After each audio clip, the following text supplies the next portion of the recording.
Doug, how you doing? Great, Phil. How are you? Well, living the dream. I'm probably going to butcher how you say this. An economist? Is that how you say it?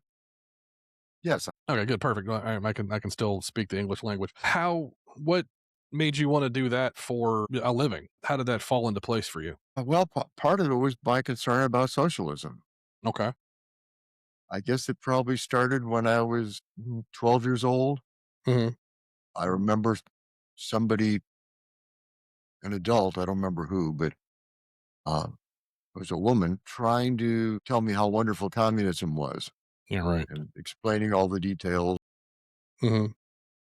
My reaction when I said to her was, well, that won't work.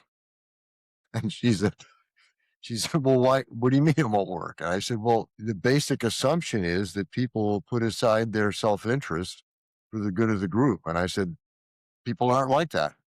No. And they're not going to do it unless you've got a community of saints. And the world I live in doesn't have a community of saints. Yeah, that's definitely looking at life through a rose-colored glass, is it not? I'm a big gun guy, and there was the Sandy Hook shooting, in Connecticut, a bunch of years ago.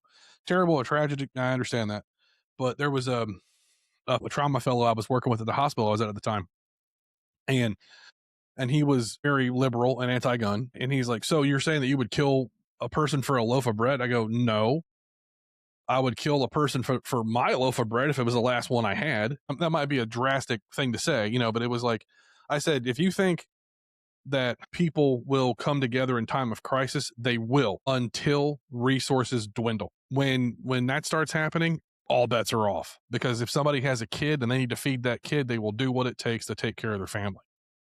I understand that. And I think the ideal of socialism, like you said, doesn't work because it so much would have to fall in place, and then people would have to, like you said, be saints. And it ain't like that, unfortunately. So this younger generation that we have now, why do you think that they feel that socialism works? Well, I think there's several reasons. Probably the first one is that they don't understand capitalism and how it works. Mm-hmm. And so their perception is that their life is more difficult because of capitalism.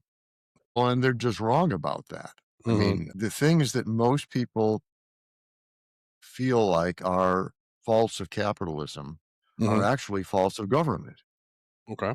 I had a discussion not too long ago with somebody, and they said, well, capitalism was what caused slavery. I said, what? They said, well, the people were buying and selling slaves. People, that's capitalism. I said, no. I said, that's a failure of government. Mm-hmm. It's the government's job to decide what we can buy and sell. And so if if people are buying and selling things that are inappropriate, Mm-hmm. like people, drugs, Mm-hmm. it's the job of government to stop that from happening. Yeah. Okay. And that's true of almost anything you can think of that people think of as a failure of capitalism. It's Mm-hmm. actually a failure of government. People think that free market capitalists like myself are in favor of the government staying completely out of the economy. And that's not true. The government shouldn't be tinkering with the economy. That is, they shouldn't be trying to manipulate the economy, Yeah. but they should be the ones creating the guardrails, Mm-hmm. deciding what is a reasonable thing to happen in an economy and what is not. And so, sure, they should be controlling things like not allowing slavery. And I should point out, too, though, that one of my great uncles signed the signer of the Constitution and was a fairly famous abolitionist. Wow. And he finally signed the Constitution because he realized that the only way to have a country was to have a country and postpone eliminating slavery until later. Yeah. I don't mean to cut you off, but as someone who was raised in the South, and I'm not talking like Mississippi, I was raised in Florida. So there's two sides to everything. I want to preface what I'm about to say, that I am not a supporter of slavery in any stretch of the imagination. Okay. But in the South, they were trying to abolish it. They were trying to get people to understand that it was wrong. They were trying to say, hey, this isn't right. We need to knock it off. But when you get a person who has greed in their life or for the want of money, they will not listen. They will be as stubborn as an anvil because, you're messing with their livelihood and it's cheap labor, unfortunately. Actually, it's not even cheap labor, it's free labor. And I think it's an ugly mark on our society, but people complain about slavery here in the States from, a couple hundred years ago, whatever it was, but it's still going on in the world today and they don't seem to care about it too much. Yeah, And that's certainly true. yeah. And I should point out that given the world as it was back then, Mhm. we were actually in the forefront of getting rid of slavery. Correct. The first two countries in the world to abolish the slave trade in Mhm. 1808 were the Mhm. US and Great Britain. We still had slaves, but the slave trade itself had been made illegal as of 1808. And most people don't understand that. You have to put things in their historical context Mhm. or they don't make any sense. The world changes, and the Mhm. world in 1776 was a world of slavery. Yeah. Virtually every country on earth had slaves, Mm. and yes, it's unfortunate that we weren't further forward looking than we were, but Mhm. we were pretty forward thinking compared to the rest of the world. And in fact, about half the countries in the world right now have not yet outlawed slavery. Which is mind-boggling. So that just tells you that some countries don't really value human life, maybe, as much as we do here in Right. the States. And I mean, obviously, with everything that's going on with immigration enforcement and all that right now, it doesn't seem like it. But then again, you have to think about which side of the aisle is spinning it. And so that's why I tend to stay out of that kind of stuff. But so, in your opinion, how come socialism has never worked? Well, as an economist, my earlier comment was more philosophical. But Correct. as an economist, it doesn't work because it cannot work. Okay. The economy is a chaotic system. That means it's unpredictable. And it's easy to see that it's unpredictable. There are millions of actors. And if I wanted to predict the economy in a socialist country, what they would do is pick somebody like me and say, okay, Dr. Doug, you're going to run the economy for us. You tell us how many cars to make, how many cell phones to make. Well, in order to do that, I'd have to be able to predict what people wanted. And it's pretty obviously impossible. You have plans, I'll bet, Phil. You're thinking ahead and going, well, next month I'm going to buy this, and 6 months from now I'm probably going to buy this. Mhm. And we all have plans like that. Correct. And so the only way I could effectively plan the economy would be if I could read 9 billion minds. Yeah, good luck. And, I don't even know what my wife is planning for next month, let Right? alone 9 billion other people. So, yeah, I mean, it's an impossible task and you can't plan what you can't predict. Of course. It's a pretty simple thing to understand. And part of my research was to do a 30-year study of the real personal consumption expenditures, which is the best measure we have of what people are planning. Mhm. And what I did was I looked at the Federal Reserve's prediction, and then I looked a year later and saw what actually happened. They were right 44% of the time. They would have been done better flipping a coin. It makes more sense, yeah, to flip a coin than that. And I'm not saying that the people at the Fed are incompetent. They're not. Right. I couldn't have done any better. The problem is the economy is a chaotic system. And Yeah. because it's a chaotic system, there's no way to predict it. And I would challenge your listeners, here's a good test. Mhm. And actually, an easier chaotic system is the weather. I was just about to bring that up too. That's actually an easier thing to predict because air molecules don't plan ahead. They're just reacting. Exactly. Yeah. And so I would challenge your listeners, look at the weather forecast in your favorite weather app a week out, Mhm. wait a week and see what happens. Yeah. And chances are pretty good that it's not going to turn out as well as the weather predictors say it will. It's Mhm. supposed to be pouring rain here. I'm 50 miles north of Tucson. It's Mhm. supposed to be pouring rain and it's a little cloudy, but basically sunny, Right. no rain. Yeah. Yeah. And so it's the nature of chaotic systems. So you can't plan them. Right. So Can't, if you can't plan them, you can't have socialism. Correct. Yeah. So, and I guess the other, can you explain to me the difference between capitalism and corporatism? Well, corporatism is something that people refer to, Hmm. but like we discussed earlier, I would call that a problem of government, not a problem of capitalism. Okay. In other words, it's the government's job to protect corporations, companies, individuals, Hmm. anybody from doing things that harm the body, that harm all of us. A Hmm. really good analogy is the human body. Okay. It works like this: somewhere down in your liver, you've got a cell, and it's just doing its little liver cell thing. Right. It doesn't know you exist. It's not there to help you. To that cell, your liver is the environment it lives in. And so it's completely self interested. All it's doing is what it has to do to grow, survive, produce. It's not going, I got to help Phil today. Right. It doesn't know anything about that kind of stuff. Sometimes, and so that self interest is a good thing. Hmm. We all benefit from that self interest. But sometimes self interest turns into greed, as you mentioned earlier. And what happens then is cancer. Mm. When cells get greedy, that's literally what causes cancer. They Okay. start glomming onto resources for themselves at Hmm. the expense of the body. Okay. At that point in time, that's when the government, your brain, needs to take over and go, I've got to stop this.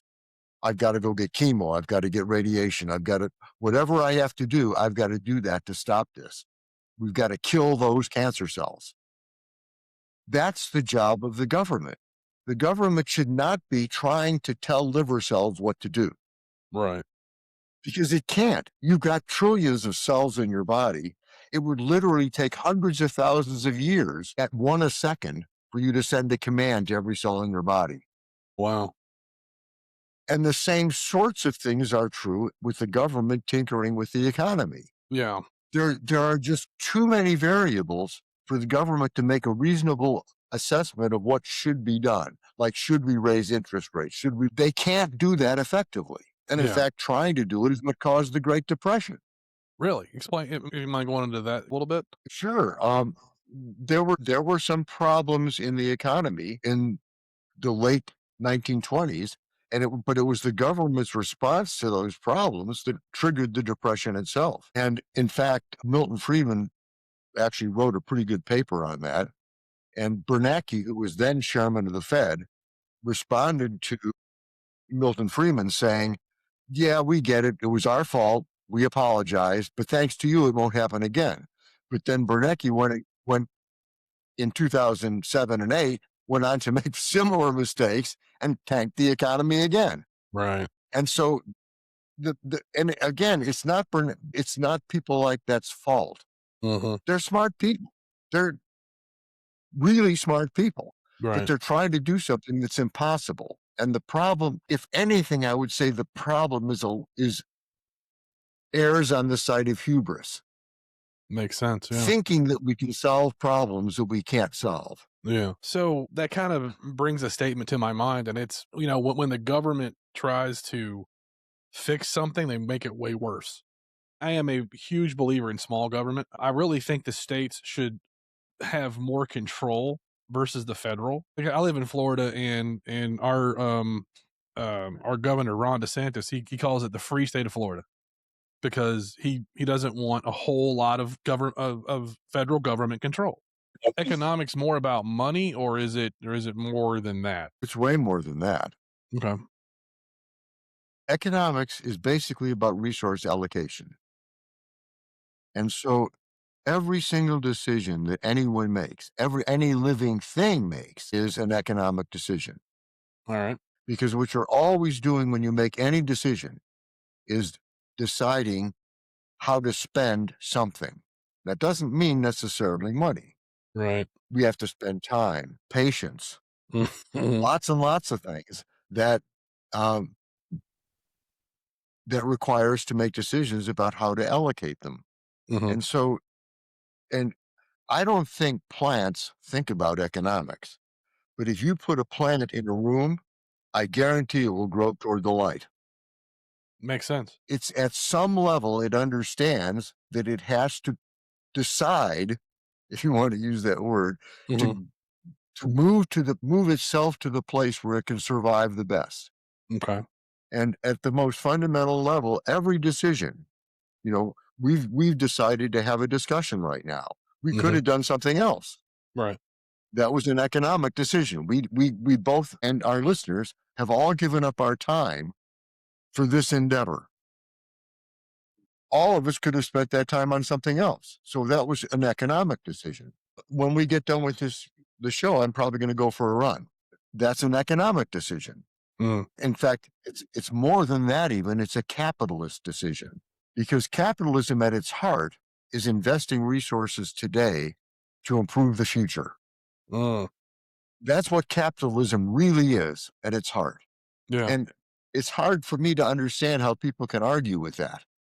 Right.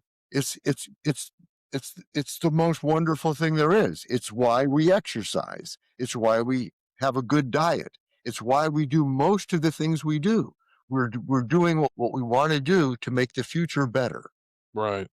And I think a lot of the problem you mentioned earlier about younger people and socialism is they don't understand something that I would say is critical to being able to see the world the way it's best to see it, I guess I would say it. And that is they talk a lot about working and jobs and pay and stuff like that. We don't work for a living. That's a dumb idea. What we do is we create value for a living. We could spend all day digging holes and filling them up again. We won't get paid for that because we created no value. We didn't move the needle. Right. And once you start looking at life as not working, but creating value, it changes everything. When I got up this morning, I didn't wake up and go, darn, I've got to go do this podcast. I've got to go to work today. And I'm betting you didn't either. No, I did not. No. When I got up, I was excited. I was jazzed. I was ready to do this. And in fact, I logged on an hour early. I was so excited. I appreciate that.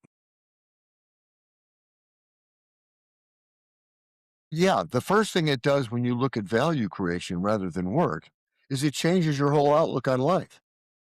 It changes you from thinking about things negatively, but thinking about them positively.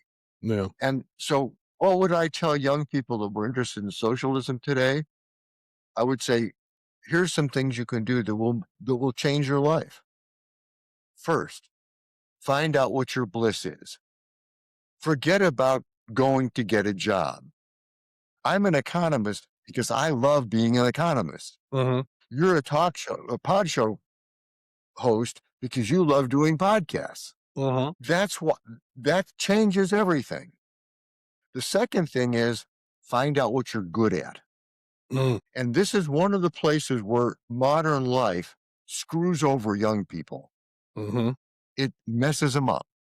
It says we can never tell kids that they're failing. It Yeah. says everybody should get a trophy. And when we do that, we are destroying kids' lives, because failure is not a bad thing, particularly kids, but everybody needs to learn what they're good at and what they're bad at. And so the kid that goes through school struggling with math, but doing great at art, is getting good career advice. They're learning that a career in the arts is probably going to be better for them than an engineering career. Yes. And, when I was in teaching, I can't tell you how many times I would have high school seniors that were 5 feet tall that were planning a career in the NBA. I mean, because nobody ever said, you suck at basketball. Right. Failure is an important thing. So here's what I would tell young people. First of all, find your bliss, then find your talent, Right. and then find a way to combine those two to create value for other people. Yeah. That's what capitalism is really all about. Mm. Find what makes you happy, find what you're good at, and now go out there and serve others. Exactly. Create value for other people. Now, if you do that, you're probably going to make money.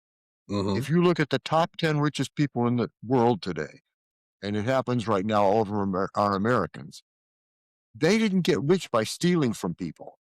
They got rich by creating huge value. Well, Right now, I'm on a PC, and we're talking on the internet, neither of which we could have done without Bill Gates. Right. He created big value for us. Mhm. I'm also talking to you right now on Starlink. I live Yeah. out in the middle of nowhere. I couldn't be on Starlink if it wasn't for Elon. Elon Musk. Yep. He created some serious value for me. I've actually crunched the numbers on it, and people complain about Jeff Bezos and Amazon. Mhm. Amazon saves the average American between $2,000 and $3,000 a year. So we are all $2,000 or $3,000 a year richer thanks to Jeff Bezos. And I'm going to complain because he made money on it. The reason this all happens is because of a really fundamental misunderstanding. In the world before capitalism, Mhm. up until say about 1500, the pie, the amount of stuff there was in the world per person was fixed. There was only so much, and it hadn't grown for thousands of years. In fancy terms, per capita GDP didn't change for most of human history. Mhm. Now, who cares? Well, in that scenario, Robin Hood was right. The rich were the bad guys Mhm. because if there's only so much stuff, how can you get more? The only way to get more is take it from somebody else. But then around 1500, things started changing. And what happened between 1500 and about 1800 was per capita GDP increased by 40% with the budding capitalism. But then around 1800, the American economy started taking off. And that was huge. It literally changed the world because between 1800 and now, per capita GDP in the world has increased by 18 times. That's everybody in the world is 18 times richer thanks to capitalism. In Western Europe, US, Japan, it's 40 times richer. Really? Yes, it's huge. Yeah. In economics, we call that growing the pie. Mhm.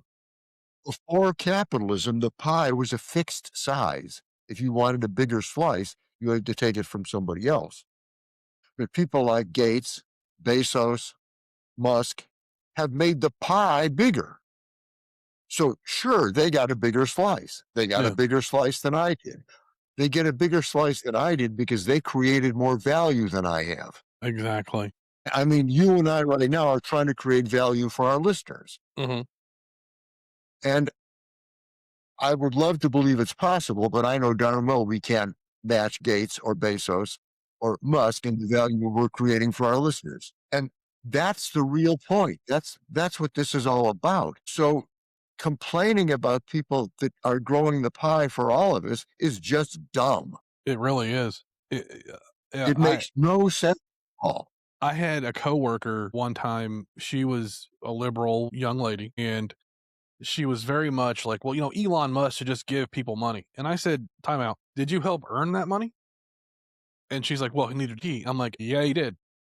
He created a lot of stuff. He created Tesla, he created SpaceX, he created Starlink, all this stuff that he's done. I do know that if you put in the work, you deserve the lion's share of the earnings. That's how I feel about it. And this idea that's what, pardon my expression, is what pisses me off about socialism is it's the top gets the more, and it doesn't dwindle down. It doesn't, like, you can look at Venezuela, you can look at all these other countries that are, Cuba is a great one. My girlfriend, she was in occupied Czech Republic up until 89 when the Velvet Revolution happened. And it was not good. When you have that much government control telling you what you can wear, what you can listen to, it stifles art, it stifles learning, it doesn't add, like you say, value to life, and Right. I saw a funny little meme on Instagram or something like that. It said, "You never see anybody fleeing a capitalistic country on the refrigerator door." You know? So, that should tell you That's that something's working right, you know what I mean? And I mean, I'm not, is it perfect? yeah. Absolutely not. But I've been working since I was 17, or actually more than that, because I would do odd jobs as a kid. I would build fences or wash cars or whatever for pocket money. So I was a paper boy. there you go. And so you understand, and that's grueling work because it's 7 days a week. You got to get up before the crack of dawn. But I believe that us as human beings, we crave a task to make us feel fulfilled. You know, that's how I feel about it. I know that when I'm spent 12 hours in the operating room and I come home and I'm exhausted and I've helped people or help surgeons help people, I feel fulfilled about it. So I don't know where some of these kids that they have this, well, the government should just give me money. That's why I feel that universal basic income is kind of a joke. What's your thoughts on UBI? Well, yeah, it doesn't make sense. Partly because of exactly what you just said. A guy named McClelland wrote a Hmm. book called The Achieving Economy. Okay. The basis of that and the work of a guy named Maslow, who have spent a long time looking at what humans need. Hmm. And what people need is achievement. Hmm. They need self-fulfillment. And the idea is that what we all really want is to achieve. We want to fulfill our dreams. Correct. And sometimes that means money, Hmm. sometimes it doesn't. Right. I'm also a musician. Nice. I have a lot of friends that are musicians. I've been playing in bands since I was a little kid. And a lot of my friends that are full-time musicians don't make a lot of money, but they're okay with that. Hmm. They're doing what we call art for art's sake. Correct. Yeah. If you're doing something for art's sake, you're not doing it for money's sake. Exactly. And that's another big problem with socialism and with universal basic income. Hmm. Is what that's saying is that you don't get to choose that I'll take a little less money to do something I love. Right. It's saying that everybody should have the same amount of money. And that's just wrong. Mm. What we should be doing is fulfilling, Maslow calls it self-actualization. There you go. Okay. And and and McClellan just calls it achievement. But Hmm. either way you look at it, what we're looking at is people's highest calling is to self-actualize, to be the best they can be. Yeah. Too many times we confuse that with money. Hmm. We think that money is a measure of that, and certainly money is one measure of that, but it's not the only measure. For example, Hmm. the Beatles Hmm. made more money in music than anybody else. They made more than the Grateful Dead. I don't see the Grateful Dead whining about that. The Grateful Dead made a choice. Hmm. I think they understood very clearly that the music they were trying to make was not the same market the Beatles were trying to tap Mm. into. Mhm. And the Beatles market was more lucrative. Right. But the Grateful Dead did really well and had fun doing it. Mhm. And that's what it should really be about. Both the Beatles and the Grateful Dead self-actualized. They Exactly. both got out of it what they wanted out of it. Mhm. And that's great. And the Mhm. same thing is true if you're a not starving, but barely getting by musician in a Mhm. small town. I Yeah. mean, we all get to do what we want to do to self-actualize. Yeah. And it's really important that we honor that in people and not just try and measure things with money. Now, yeah, we talked about Gates and Bezos and Musk, and yeah, they they did it and got dramatically rewarded for it. Yeah. But then again, they changed the world in a huge way. Yeah, I think the best way to put it is a big impact, big payout. If you make a cure for cancer, you should get whatever that entails, and that's how it should be. Like you're talking about the self-actualization thing. There's a comic I used to be a huge fan of. His name was Bill Burr, and when he was coming up in the club scene and before he became an a comic, remember he was talking about how his first time that he actually got paid to be a comedian on stage. I think he said it was like $100, and he was in his kitchen at 2 a.m. doing the happy dance because he got paid doing his dream. So that's to me that's fulfillment of gives you that level of accomplish this, I've made this. Then you get someone who wants to come along and say, you know what, give me $50 of that. You know, that's how I view socialism. And here's my take on it is I think the reason why kids like socialism, communism, or whatever is because that's the only path they see to having ownership. I remember when I was in my early teens, I never thought about that kind of stuff. I just wanted to work and make money. So like I bought a house when I got married for the first time. I look at my mortgage now and I'm like, WTF. and it's because of interest rates. But back to your original point is when the government meddles, it really screws it up. So what would be your answer to the government being involved in it? Well, like I say, the first thing should be that they should keep the environment, the economic environment safe. Yeah, In anything, there are bad actors of course. and there are bad capitalists. There Mhm. are bad economists, there are bad podshow hosts, there are bad doctors, lawyers, and Mm. whatever. And and it's the job of government to prevent bad actors from Mm. messing with anything. And Yeah, of course that applies to the economy. yeah. If there's a capitalist out there that is doing something to make money that's hurting other people directly, that person should be stopped. Yeah, that reminds me of a there was a guy, he's a pharmaceutical, um, CEO, and I forget what the medication was. This has been 10, 15 years ago now. And he had jacked his price up on this medication 300%. And so this is where you're talking about bad actors, right? Like, he jacked it up so high that the people that needed the medicine couldn't afford it.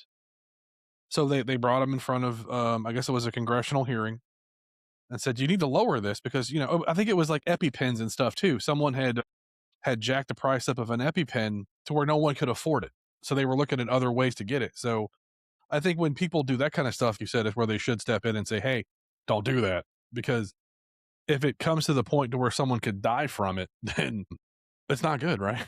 You know, and I think there's some simple ways that that could be fixed. Mhm. Most of the most of the people that are exploiting the economy Mhm. are doing so by flipping things. That is, getting something, turning it over quickly, and making a profit. That doesn't help the economy, Mhm. and so it's not a good thing. Yeah. In my book, I guess I should take a second and plug my book. Please do. I've got a bestseller out right now, Mhm. Why Socialism Struggles. Okay. Anybody who's interested in the things we're talking about today, go buy my book. It'll explain a lot more than we've had time to. But in the book, I explain a tax. It's really a pretty simple idea that the faster you make the profit, the Mhm. higher the tax on the profit. And so what that means is if you are running a hedge fund or something and make a big profit in 3 days, Mhm. you're only going to get to keep like a fraction of 1% of that money. Nice. But if you actually make an investment and hold it for 20 or 30 years, You'll it's going to get be tax free. nice. Yeah. So that would mean like your house, for example, Mhm. if you buy a house, keep it, live in it for 30 years, sell it, the money you make in selling that house is now tax free Yeah. because you made a real investment that helped the economy. Mhm. And that's what we want to encourage people to do is actually make investments, Yeah. not focus on money and flipping things. That's part of what caused the 2008 housing crash was people trying to flip houses. Mhm. And people have been doing that for centuries. I mean, back in the 40s, they were doing it with tulip bulbs. Tulip bulbs. Yeah, Okay. that was the first big flipping thing. Tulips had become popular, and so people were investing in tulip bulbs. And like always happens, the price went up and up and up and up until it crashed, Yeah. just like the housing market did. Yeah, that's amazing. The problem there is people getting greedy. Mhm. And yes, we understand greed is a bad thing. Self-interest is a good thing. Greed is a bad thing. And the only way you can mitigate greed is to make it unprofitable. That makes sense. And that's something government can do. Right. They don't have to actually meddle with all the details. That's what they do badly. But Mm. making it so that you can't profit from it, that's easy to do and a good thing. Right. Too much of the time, government works kind of like this. A burglar breaks into your house and starts taking your stuff. You call the police. The Mhm. police come and help the burglar load your stuff into his car. Right. Now, now, I'm mad at the burglar, Mhm. yes, but Yeah. I'm a lot madder with the police Yes. because I understand the burglar, his job isn't to protect me. That's Yeah. the police's job. Exactly. But too often, the government is on the bad guy's side instead of the good guy's side. And too much of the time they're tinkering in stuff they don't understand. They're messing around in economic things that they have no business messing around with, like interest rates, for example. So is it the Fed that makes the interest rate? Is that who does that? Well, it's actually fairly complicated, but yes, the Fed basically does. Let's put Basically it does. that Okay, way just in for yeah, generic terms. right. So what would they implement to everything you just discussed? Would they implement to do that? Like for example, Trump with his tariffs. Like, is that an actual good idea, or is that kind of not, or is that just a gimmick? Well, it's a little early to tell. Okay. Tariffs have a place. Hmm. The extent to which tariffs exist to take imbalances caused by countries that are doing things to favor their economies at the expense of ours, Okay. then tariffs have a place. Hmm. So, for example, in Europe, Hmm. taxing European automobiles with a tariff is probably reasonable because in Europe, they have lots of legislation designed to keep American automobiles out of Europe. Right. Now, they don't actually have a tariff per se, but they're limiting the amount of American automobiles that can be sold in Europe. And so they're placing American automobile companies at a disadvantage. Right. So, yeah, in that case, a tariff is reasonable. The same sort of thing would apply in China. In China, the government controls a lot of what happens in the Chinese economy Yeah. and gives them unfair advantages. Hmm. So, is it reasonable to impose a tariff? Yes. Now, I honestly haven't read Trump's book, The Art of the Deal, Hmm. but it's obvious to me that he's a deal guy. Of course. Yeah. And so, to the extent to which he is using tariffs to make deals, to Hmm. force other companies to, or other countries rather, to make a deal, Hmm. yeah, I can see some sense in that. On the other hand, tariffs as an income generating tool, that's a bad idea. Okay. We shouldn't be imposing because that becomes basically a tax. Mm. And under those circumstances, it's probably not a great idea. And my instinct is that Trump is mostly doing it for deal making purposes. Right. And if that's the case, it's likely to turn out pretty well. Okay. Yeah. But having permanent tariffs just as an income device, not so good an idea. Yeah. It creates trade imbalances that we don't want. If we believe in capitalism and free markets, we have to envision a world where the entire world has a free market, and tariffs interfere with that. Now, again, if we're using the tariffs to overcome imbalances that are keeping the market from being free, that makes sense. Yeah. But if we're using them to make the market less free because we want to make a bigger profit, that's wrong. Yeah. I That agree. messes things up, and we shouldn't be doing it. Yeah. I just don't. I mean, I voted for Trump 3 times because, I believe in what he was doing. I mean, I have problems that are not economy related with him right now. What is evidentiary economics? Yeah, a lot of the reason that people don't understand economics Mhm. is that there are a lot of economists, media people out there that advocate economic policy, but they're advocating it based on ideology rather than evidence. Okay. I'm a musician and a big Beatles fan, and John Lennon wrote a song about socialism. Mm. And imagine there's no countries, Mhm. imagine there's no heaven, Right. imagine no possessions, basically talking about socialism. But at least he named it right. Mhm. Imagine. Mhm. He's talking about an imaginary world, Mhm. and imaginary worlds are not useful in forming economic policy. Right. We have to look at the world like it really is, not like we wish it was. Right. And like I said in probably in the first couple of sentences, if the world were saints, Mhm. socialism might work. Yeah. But the reality is people aren't saints. No. and they're never going to be. And so evidentiary economics looks at what does the evidence tell us about what works and what doesn't. Mhm. And all of the evidence, all of it, every last drop of it proves that capitalism works and socialism doesn't. Yeah. I just And a lot of people misunderstand even what socialism is. I mean, socialism is a system where the government owns all property and the means of production. yeah. And that means you don't get a lot of choices. Right. Capitalism is based on the people. Every dollar you spend is a vote. Mm, You're voting for what will be produced next year and the year after. Because what companies are doing is chasing that dollar. But so they're campaigning to get your money yeah. by building better and better stuff. Mhm. And so it's unlike socialism, it's a system where the consumers rule.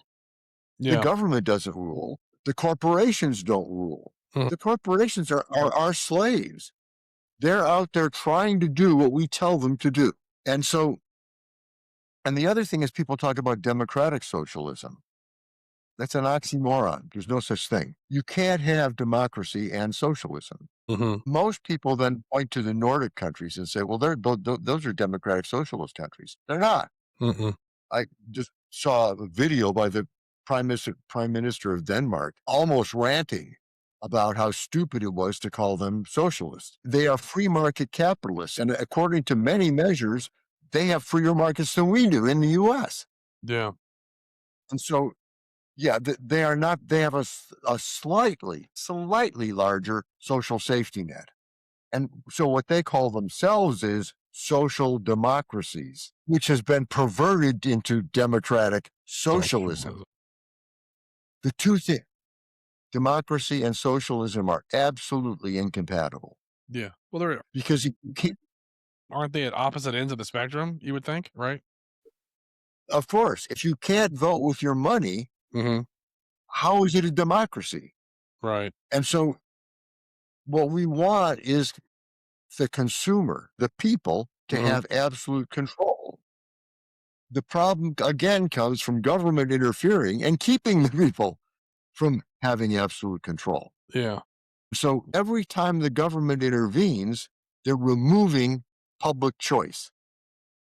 Two of the biggest complaints that young people have right now is health insurance care Mhm. and education. Both of those are dramatically screwed up because the government screwed them up. Mhm. Now, why is that? Well, I went for a checkup a couple of weeks ago. I have no idea what it cost. Really? My insurance paid for it. Oh, okay. It could have been $10,000. It could have been $5. I can't even make a reasonable guess Mhm. as to what that checkup cost me. Right. My wife has had some health issues that were big, Yeah. and I have no idea what that cost. It may have been $100,000. I can't guess. Now, what does that mean? That means that I can't vote with my dollars.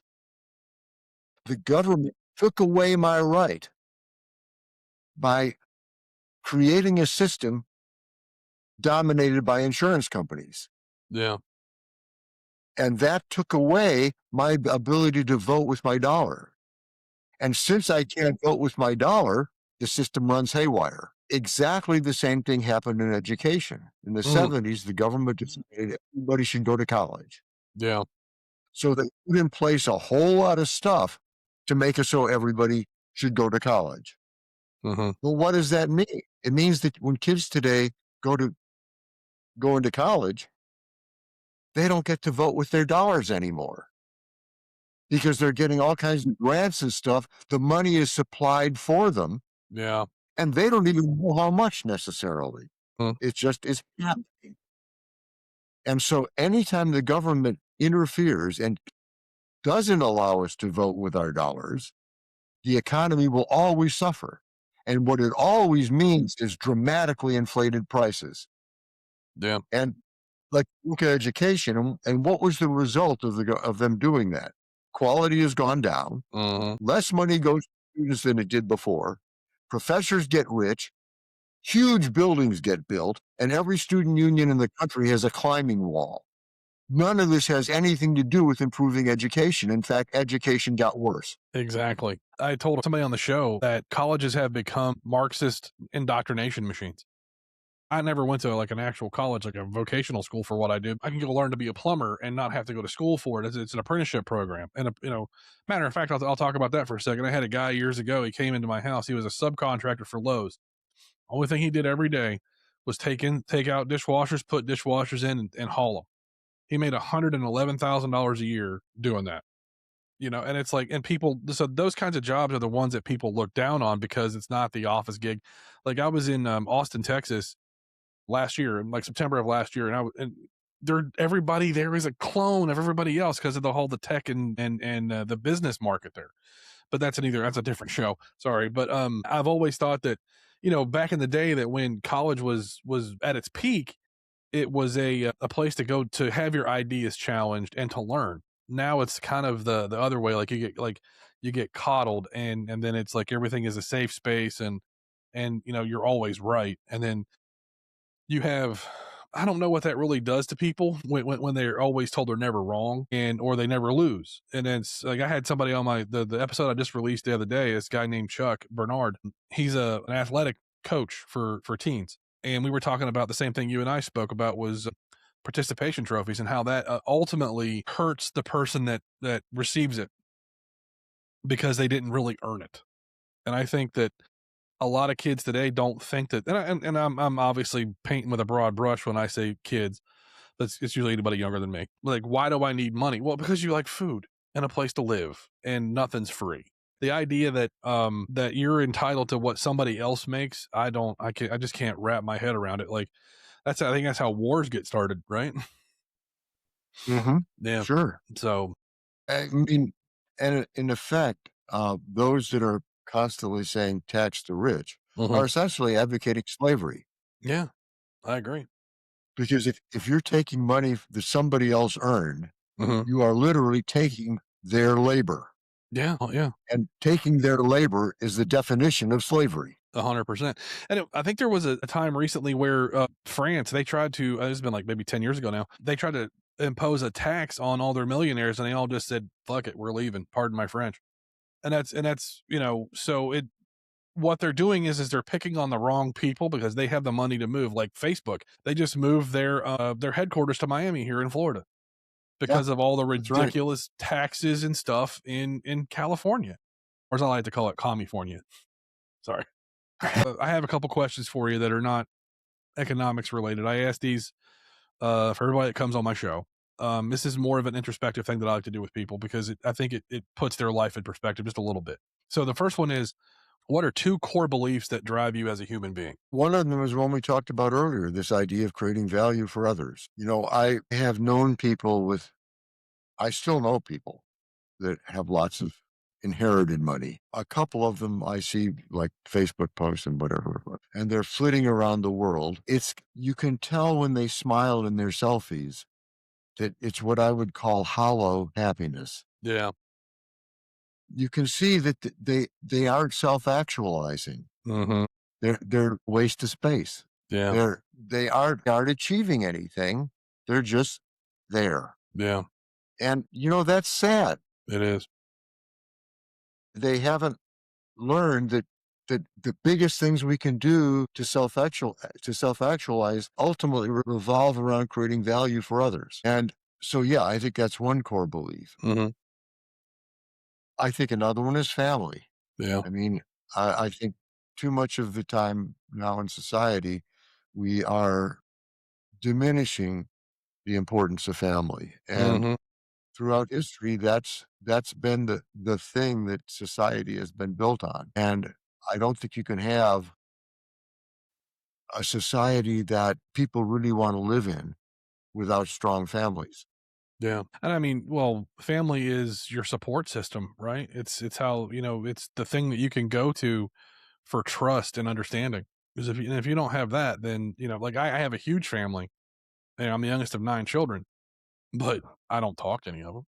because there's just separation of time and distance and all the other stuff. So I get that, but I think we as humans crave that contact with each other, and it's very much a necessity. And the other question is, so you're about to go to the next life, whatever you want to call it. What do you, Dr. Doug, do you want to be remembered for? Well, essentially, it's the same answer. Yeah, For the value I've created. yeah, I mean, uh, and for my family associations, I guess. mm-hmm. I'd like to be known as a father and a grandfather and a great grandfather, and I want to be. I want people to appreciate the value I've tried to create for others. And I hope I've created things that will outlive me. I hope that my book will still be selling 200 years from now, and music I've created will be listened to 200 years from now. Probably a pipe dream, but that's what I wish. Yeah, no, and there's nothing wrong with dreams, man. I mean, that's what keeps us going at times. So, where can people, like your book, or where can they find you if they want to talk to you? Well, I have a website, dougcardell.com, and I've got a comment section there. They can easily talk to me there. Hmm. My book is available on Amazon, either as a hardback or a Kindle, and it's also available at most bookstores and online retailers. Okay. It's called Why Socialism Struggles, Hmm. and I hope they'll go out and buy it. If they've enjoyed this conversation, they're going to love the book. Yeah, I'm actually gonna go, and when we get done here, I'm going to Amazon so I can buy it so I can read it. So, for me, you can find me on, you can find the show on Spotify and YouTube. For me, you can find me on Facebook and Instagram. And thanks everybody for listening. Also, and I want to say thank you for taking time out to come on my show. I really appreciate it. And goodbye, everybody.